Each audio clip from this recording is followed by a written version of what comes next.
Hello everyone, welcome to a new video. This time we'll be talking about legendary Chrom. I'm so sorry this is so late. It's not even because I have no interest in covering this, because Chrom does have a few things I want to talk about concerning him.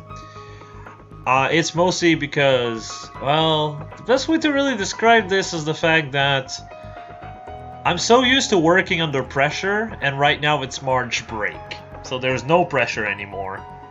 So my body is kind of just telling me, relax, relax, relax, relax, while you actually can. And so, I kind of did this and then kind of realized, wait, this video should have been out for like 3 days at least. I'm sorry. But, yeah. I suppose we'll without further ado, talk about the unit itself now. So, Chrom comes in with that bow, Rengrither, I think that's how it's supposed to be pronounced.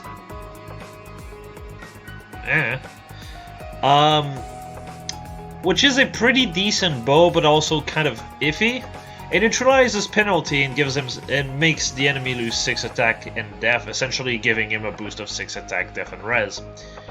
Which is really good, until you realize that the condition requires the enemy to have, you know, full HP.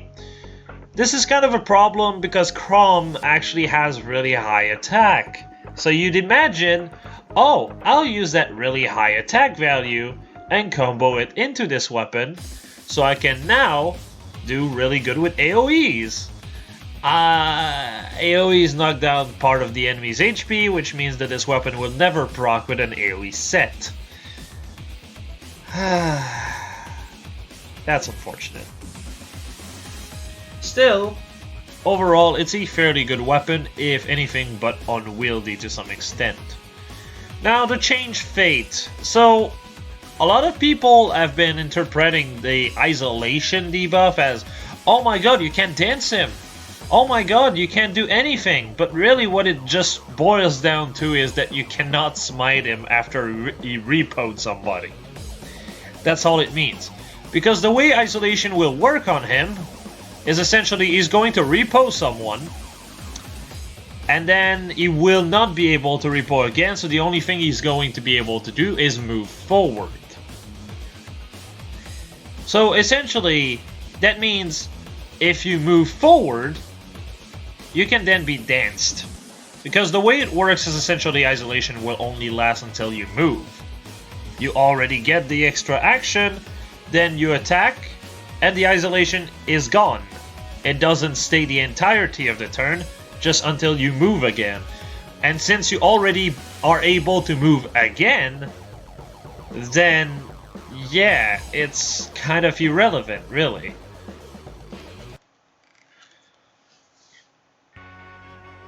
So, yeah, it's overall not as bad as a lot of people seem to make up for it. Because, really, it's just not that horrible. You can still use reposition after you've been danced to get rid of the isolation. Though I think then you'll be hit by isolation again, which means you can't just attack, dance, get a repo, and then just go back in. Still, that does not really matter at the end of the day. You will typically be using him and slaughter more than one unit at once if you're going to use him. As for the rest of the kit, it's pretty obvious: close counter, low attack def, and rouse def res. Close counter and low attack def are fantastic skills. For rouse def and res, well, that's probably one of the worst rouse skills that you can have out there. I'm kind of shocked that he doesn't have rouse attack res, because that would have made the def and res more or less equal, which combos really well into weapon, and you get more damage, which again combos well into weapon, and also combos quite well into the amount of attack the character has. But ideally they could have just been like low attack speed link with rouse def res. I don't know. That feels like it would be more synergetic at the very least. Oh well, it's overall not bad. That said, the main issue he has is they really decided to make him a water pair-up unit in a world where Legendary Leaf is a water pair-up unit. They also decided to make him a blue archer with a repo that gives him an extra action in the same world as Legendary Lucina, having the very same thing.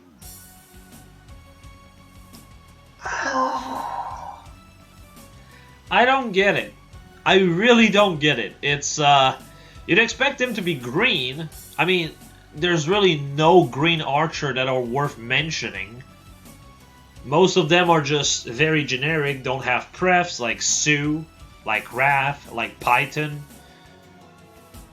And none of them are really good infantry ones. Legendary Lyn, for example, is not even that great. The only thing that makes her used is the fact that she's green. So if Chrom was green, that would be better. Not to mention, he's supposed to be also an armor killer, which I forgot to mention, but I mean, at this point, armor killers are kind of everywhere. They make him an armor killer, right? But he's blue. Most armors that are actually threatening are green. Why? If he was green himself, he could one-shot Surtur, for example, which he probably cannot do consistently with this. So that's kind of really iffy.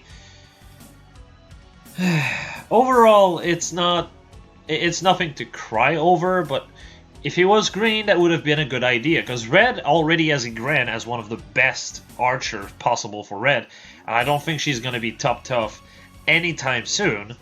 Blue already has Legendary Lucina, who already has a niche that Chrom more or less copies for some reason.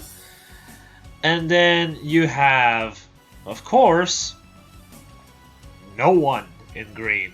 So I don't understand why he's blue.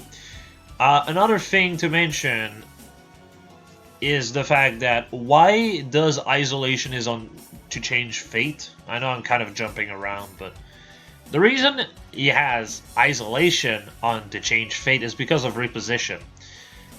How do you feel about a unit that can repo twice a turn in a row? You want him to approach, but what ends up happening is that he just repos the whatever unit may have approached you, and then repos him again because he's still in danger zone. If he doesn't have enough damage to hit you. That's really annoying to deal with, and that's probably why they gave him Isolation. Swap does not allow you to really run away like Reposition does. So it's not as big of a problem, and hence why there's no Isolation on Lucina. But yeah, that's about all there is to it. As far as comparison is concerned, shocking no one, I'm going to be using these two. Now, Leaf.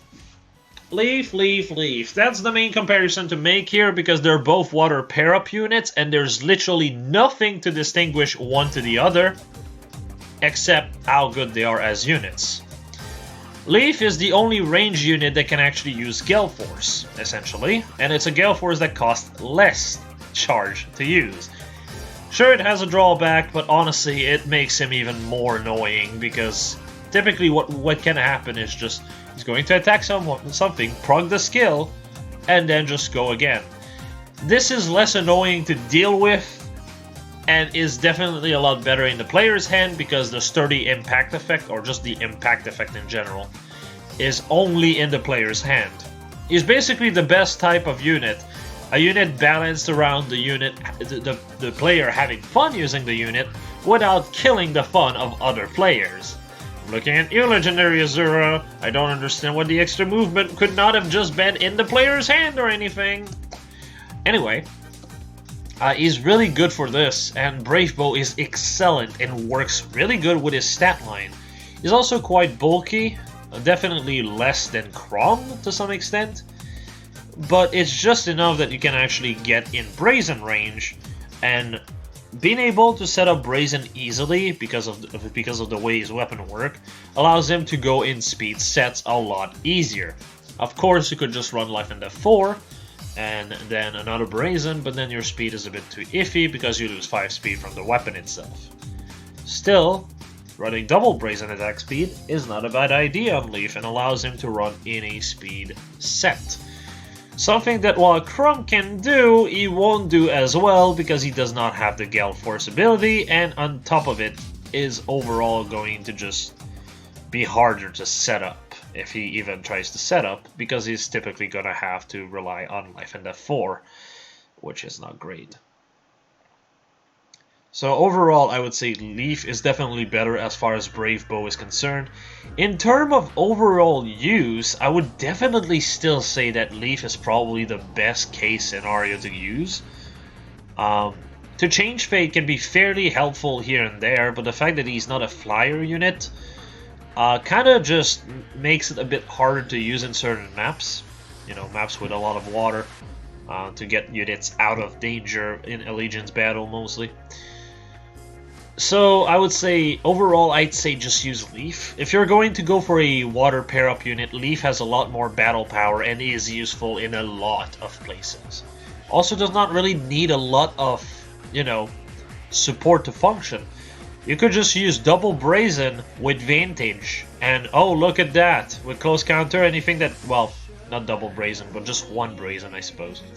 With Close Counter, and just all of a sudden you can slaughter basically everything unless they have already bearing.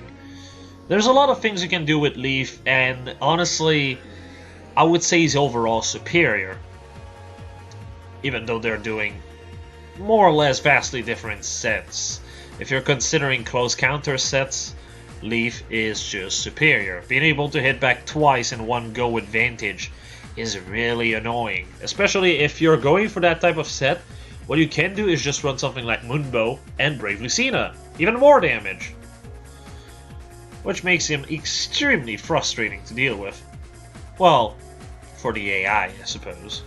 In the player's hand, he's definitely not as good. Or, outside the player's hand, he's definitely not as good. But overall, good enough where it matters. As for Lucina, Lucina basically does the same thing as Chrom does. It's just that she's wind-based instead of water, and she provides speed buffs. Now, I've said this before, but pair-up units are not really great overall. If you're going to be using them in Arena, for example, you're not getting any stats. And that's kind of a shame, because a lot of units could just use an extra 3 points of speed. Something that Chrom could give if he was not a pair-up unit. Now, obviously, this is not a make or break situation, but it's definitely more so a good part on Lucina's case, because the only two other units that have a speed buff are Grima and Fjorm, which are units that require very high merges to be even remotely effective, which is kind of iffy for Lucina. Or not Lucina, but kind of iffy overall to be using them in general. Lucina is overall the better unit of the three, so there is that, and there is no Fire Blast Speed plus 3 legendary to this point, so yeah, we kind of just are missing, I believe it's Res Earth, or is it Earth? I know there's one of the element we don't have Res for. I think it's Earth, and Fire is missing Wind. We never finished those. They could have just made Chrom like Water Res or Fire Speed. Something like that could have made him a lot more interesting. Oh well. Just my 2 cents on that.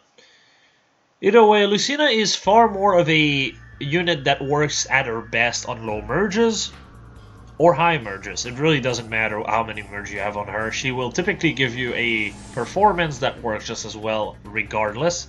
Her weapon is also clearly superior to Chrom's, because Chrom's weapon is reliant on the enemy not being at full HP, whereas Lucina is just requiring the enemy to be anything that's not a ranged unit, essentially. And you get 4 across the board for it. It's basically free stats, because that's most of the units in the game. Obviously there's ranged unit, but typically they don't have a whole lot of defense, especially on enemy phase, to really challenge her, making her quite able to destroy them. especially if you combo, say, Def Plus with Mirror Impact, because she definitely has the speed to begin with, to double regardless of having Fury or not. Which gives her overall more options, even on low merges. Chrom is kind of a unit that at low merges can be working out, but overall is not at his best. At high merges, however, he becomes a monster, and I would say that he's better than Lucina then. Still, not everyone is going to go for a plus 10 legendary Chrom, and so it's overall kind of iffy. Especially if you're going to go for plus 10 legendary Chrom, just go for Leaf instead. He has more options. And is extremely broken in a lot of modes, especially Roker Siege. Because that just gives him the extra bits of speed that he needs to really just quad regardless. I've been quadding a Carla on the last Roker Siege to give you an idea. And I was like 10 speed above her. It's ridiculous. But with that said, let's talk about builds, shall we? So, the first one is obviously a close counter set, surprising no one. This one is mostly considering Brave Lucina around. Actually, both of them are. The set on the left essentially is quite simple. Get hit, hit back, proc Ignis. With speed respawn and low attack speed, you are pushing your speed to 48. Which is pretty solid. The enemy cannot buff their speed against you as well, which makes it very consistent to double them. On top of this, your bulk will reach 47 defense and 38 res, and if your weapon procs, this will jump up to 53 def and 44 res, which means you're not that, frail. Oh, actually, I forgot the speed respawn, the res of the speed respawn, so it's more like 44, 40, 47, 43, and then with the weapon, that's 53 def and 49 res. So yeah, pretty solid overall. And then, if you're considering your attack will jump up to 75 if the weapon is affecting. At work, I suppose would be the best way to put it. So yeah, overall very good damage. And like I said, that's kind of where you see where merges are going to be very important for him. Your speed is not going to be good enough at high merges, which means you should probably completely give up on simply having enough speed at low merges. Overall, I would say it's better to just, lock and load on attack or res, like the set on the right, for example. Where you just try to have more or less equal attack, def and res, so you can do more, so you can tank easier and do just as much damage. Attack plus is also an option, but it's not a super boon, so it's not exactly that helpful. Then again, he doesn't really have that many super boons. I believe he only has one in speed. So this set, with Slaying Bow this time, allows you to use Aether because of cooldown -1. With Special Spiral, you will just get hit and proc Aether every time, which is very helpful with Aether. You always want it to be the first hit per combat that is going to be proccing Aether. Why? Because otherwise the enemy will have lost already a good chunk of HP, which means that Aether won't be able to heal you nearly as much. So, being able to do this, your attack essentially hits 69. Nice. And with Deathploy, that can be pushed to 74. This is the reason why you want to go res on the bow and res plus on the stats. 35 res is a bit iffy to ploy with, so if you feel like it's not consistent enough, especially at low merges, you might just prefer to use Death Smoke instead. At the end of the day, the goal is to do enough damage to kill.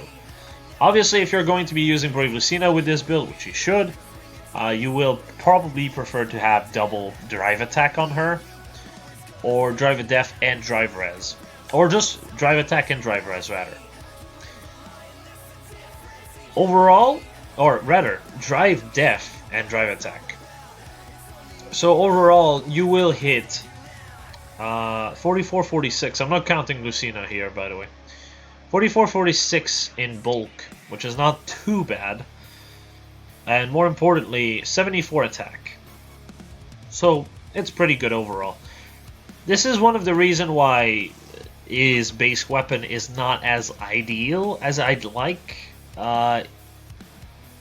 It does not have cooldown -1, so you can't really use it for Aether too consistently, because otherwise what tends to happen is you'll get hit, you hit back, and then you proc, and therefore Aether does not heal you as much, and because you have even more attack, the enemy will typically have like 10 HP left, and that's it. You won't be able to actually heal that much, which is kind of an issue.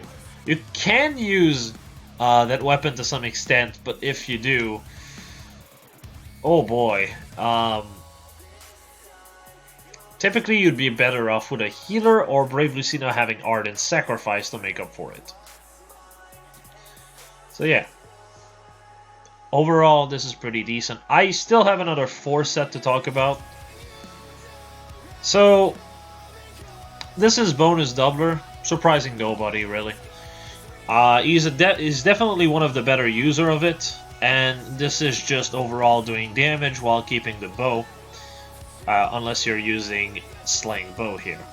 So, Bonfire, essentially you get 2 charge for attacking, get 1 back for getting hit, and then you proc Bonfire, which is pretty solid. You end up with 75 attack, 45 speed, 75 attack, 46 speed, sorry, with a +6 across the board. Your def hits 50, your res hits 41. With low attack speed and the weapon, your attack basically jumps from 69 to 75, the weapon pushes that to 81, so you're at 81 attack right there. If you want, you can just run low speed def and you'll be pushed to 84 attack, but I'd rather have more bulk at that point because your attack is already kind of overkill. You are hitting with the strength of a blade tome, essentially.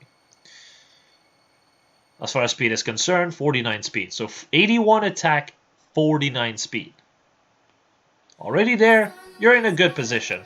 As for the bulk, well, you're at 53 def and 44 res.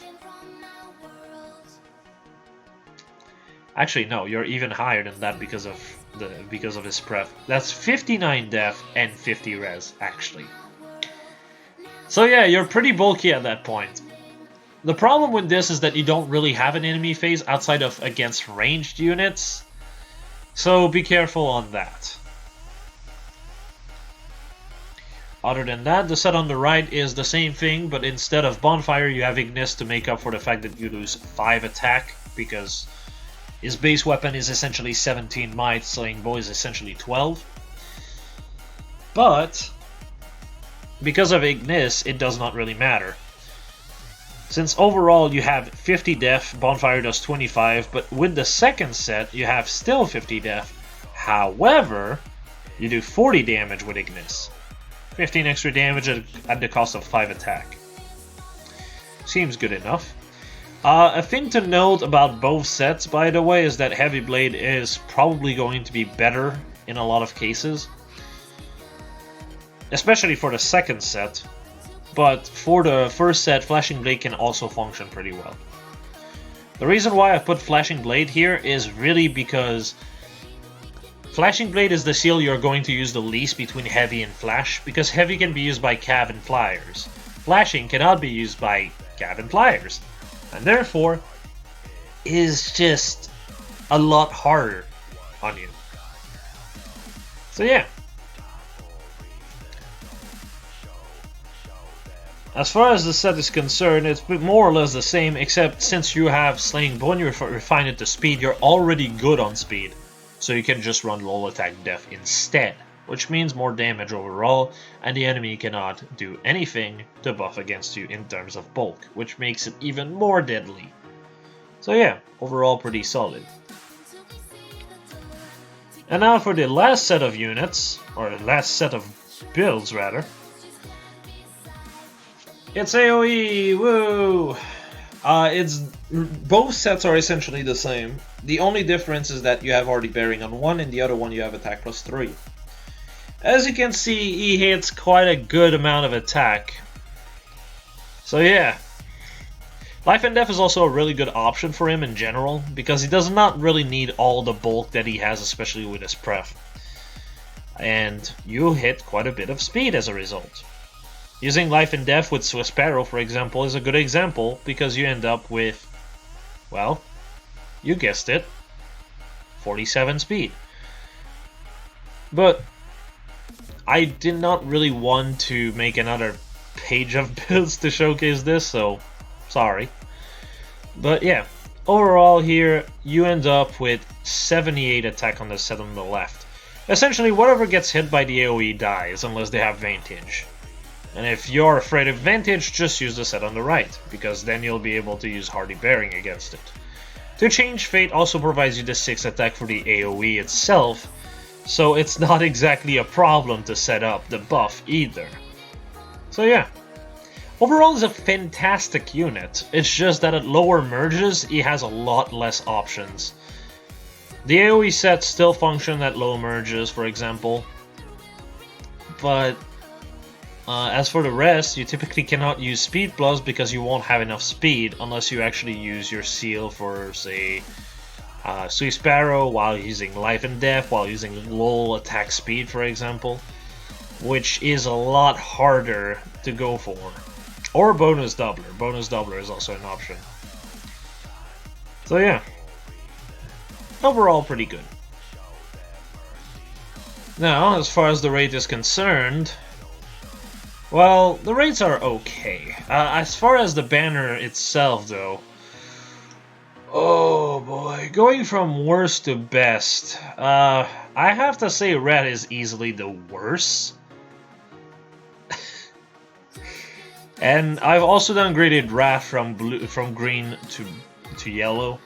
The reason is not because the skill is worse now. It's really simple. It's because Wrath is also on a GHB. So pulling for it is a lot less attractive at this point. And Time Pulse is very niche, honestly. It's decent and can definitely help here or there, but overall, outside of unit like Shannon, who have been completely just been dicked out by the pref not having cooldown -1, there's not a whole lot of people that can really use Time's Pulse. So, yeah.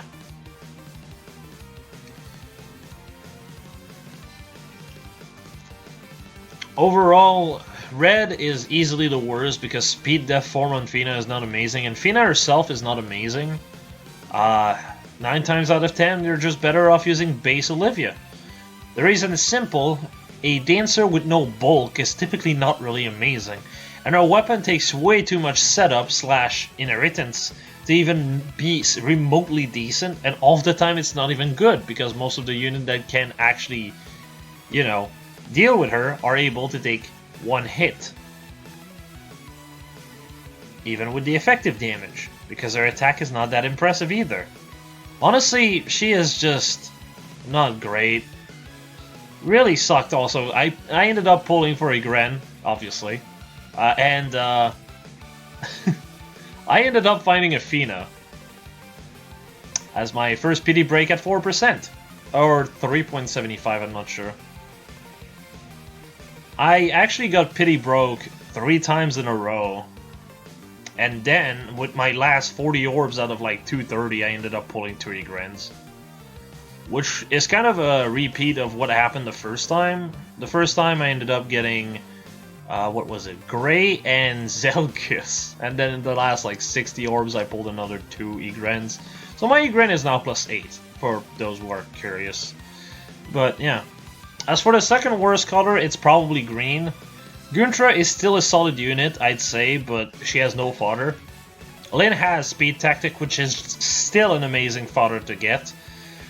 Even with Air being a Tempestral unit, the fact of the matter is, you typically want to at least keep 1 to grind HM on. So you only have 1 copy to fodder for, and Tempestral units do not get reruns, while Astrum definitely will. And so, you know, when you have 4 copies, you keep 1, you end up having 3 Wrath copies to fodder, versus you get 2 copies and 1 of them you want to keep for HM. and, you know, in case of anything requiring the unit, and then the other one you kill it, yeah, you don't have a whole lot of option, do you? So it makes speed tactics still hard to obtain to this day. I really do hope Def Tactic and Rest Tactic become a 4-star unit, like a 4-star focus unit that has it available at 4-star, but time will tell. It's mostly Def Tactic, and then Speed Tactic, of course, but Speed Tactic will probably be the last one. As far as Garrick is concerned, he's a bundle of fodder, but not exactly good fodder. Darting Blow 4 is a bad skill. 9 times out of 10, you should just use Swift Sparrow 3 instead. Why bother with Darting Blow 4? Nobody wants it. Sudden Panic is good, but it's really only good on a select few units, which makes it overall not great. And Infantry Pulse is also good, but we already have units that give it in, you know, the Grail shop. I believe we have 2 of them. I might be wrong here. I know Marisa is one of them, and I think there was another one that got added at one point. I don't remember the name though. So yeah, it's not that amazing. And also, it's really only good in AR, or really amazing in AR, I should say. It's good in a bundle of team comps, but typically it's not exactly worth it unless you're using a very specific type of team. Like, for example, getting... let's say I'm using Igren with the Aether set. You know, the one with Close Counter, Special Spiral, Aether, and Brave Lucina support. Well, you could just use either Veloria or double Infantry Pulse to get it down to 2 cooldowns, so you can then just chug Aether from the get-go without having to charge it at any point of time, which is pretty helpful. But again, it's more niche than very used, like a lot outside of AR. So yeah, green is overall not great. Not to mention Garrick is worse than Ross. Wu is a 3 to 4 star unit, might I add. Lin is not amazing, and Gunter is actually good. So you have 1 good unit and 2 bad units, and only one of them has good fodder. Oof. That's just a oof from me, dog. Red is more or less the same as well, so yeah. Those 2 colors you should just not be pulling for. Now, after this, the second best color is easily colorless. Now, no follow-up is not even that great of a fodder, and I've already talked about Darting Blow 4, so Alm doesn't really have good fodder. And I know this might sound weird to some, but the reason why I say no follow-up is not really that great is because when you're doing Arena, you typically don't have a bonus unit at plus 10, 5-star plus 10, of course. So what ends up happening is that you don't score high enough to see full armored teams, okay? The reason why this is worth mentioning is because no follow-up is really just a armored countermeasure. And now, armored units are not exactly meta anymore, and therefore a skill is kind of redundant, or not really useful. What you'll typically find in Arena is maybe 1 or 2 armors, and then the rest are not armored units, because pair-up units are scoring the same as an armored unit. You'll typically be seeing like Legendary Azura, Legendary Leaf, and then 2 armors. And I can assure you, the armored units are not the threat. And no follow-up is not going to save you. So no follow-up is overall not that amazing anymore. It used to be average, like still niche, but it was a solid niche. Now it's not even a solid niche anymore, so it's kind of not that great anymore. As far as Doom is concerned, he was just a wheelchair already. That said, just going back to Alm. Alm is still a good unit. He's a fantastic unit, almost to a detrimental problem, because he's starting to become degenerate, especially with his Valentine ult. As much as I complain about Camilla having 6 ults, I prefer having a 7 ult of Camilla that's not really hurting the game, rather than another Alm ult that completely ruins the game for me. Just saying. And Fallen Corrin is still amazing. I will still say Sophis is starting to become a bit better than her, just because not armor killers, dragon killers are absolutely everywhere, and being immune to dragon killers helps a lot. Still, Sophist's problem is the fact that she's red, and Ophelia is blue. And Ophelia is very common even now, which makes it very iffy to use. Another problem is the way Sirius works.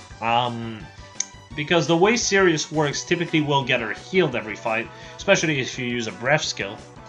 What tends to happen is that you won't even be able to bait units such as Legendary Azura, because Legendary Azura will do damage, yes, she will do more than 5 damage, but because you'll one-shot her with Sirius, you'll heal it all back up, therefore you won't take enough damage for her to just Wings of Mercy to attack you with. So it's overall not as amazing as it should be. Still, it's solid overall.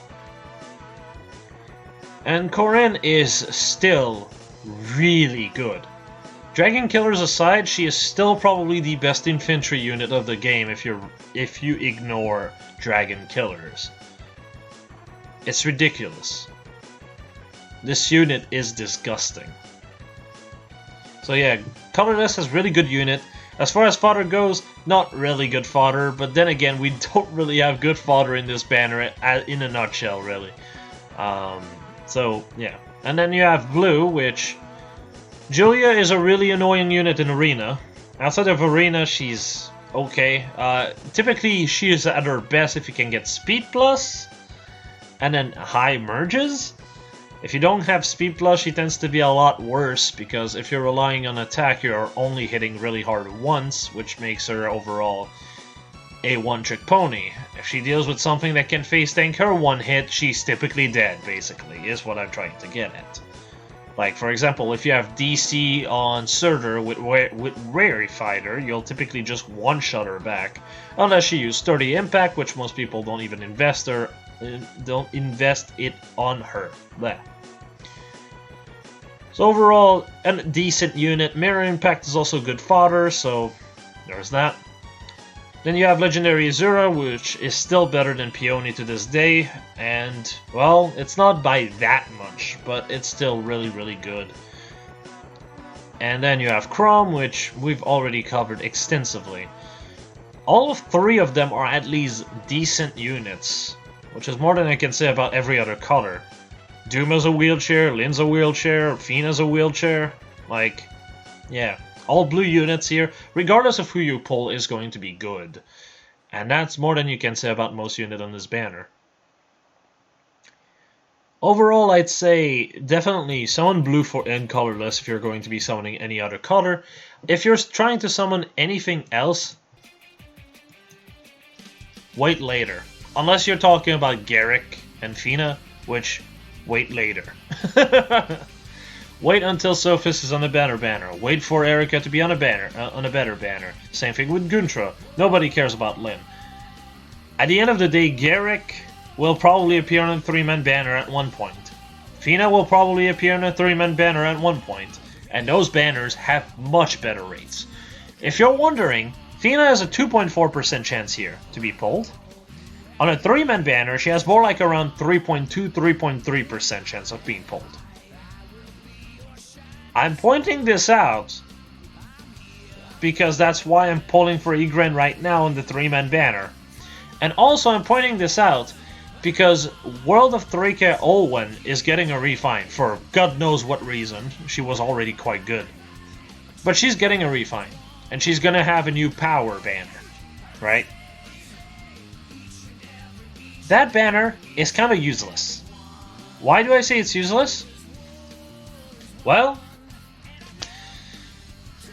because if you want the character, you'll be pulling on the banner that's up right now, the 3-man banner with Olwen, because that just has much better rates. I think she has a 4.1% chance of being pulled on a 4-man banner.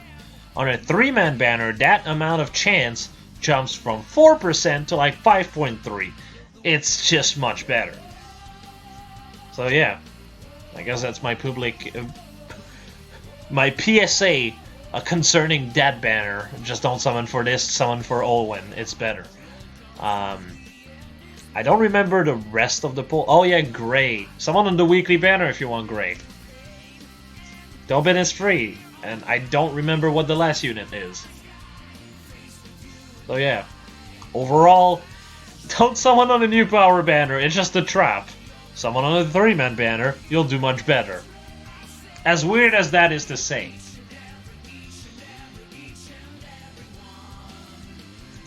So yeah, overall, Chrom is a pretty promising unit. The thing that really makes him suffer is the fact that he's a water pair-up unit, the same thing as Leaf, which is another bow unit. A bow colorless unit, might I add. That's something I did not even mention. The fact that he's colored kind of hurt him, because he's a unit with a lot of attack, and he's meant to hit really hard. But if you hit really hard, but you lose 15-16 attack because of this against green units, which means that you potentially still miss kills because of it, especially Surtur, then yikes, that's not helpful to you or anyone. I really wish he was green, because green still doesn't have a single good archer. Blue has, to some extent, Summer Lin. It also has Legendary Lucina. Like, it has a good few bunch of units. Green has nothing. I don't understand why he's blue. I guess they made him blue because his hair's blue and Lucina was also blue. So they should be both blue so they can be like father and son. Yeah, but if you're going to do the whole father and son thing, okay? Wouldn't it be better to make it different colors so they can actually like help each other rather than being like, well, we both do the same thing, lol? Is that just me or no? No? Okay. But, yeah. Anyway. Tangent aside. Hopefully this was insightful to you all. And, well, I'll be seeing you all in the comments or on Discord. And hopefully a lot sooner for the Treehouse banner review. Poor Ferdinand. Probably my favorite character of the banner. And he's treated like trash. Well, with that said, have a nice one, everyone. See ya.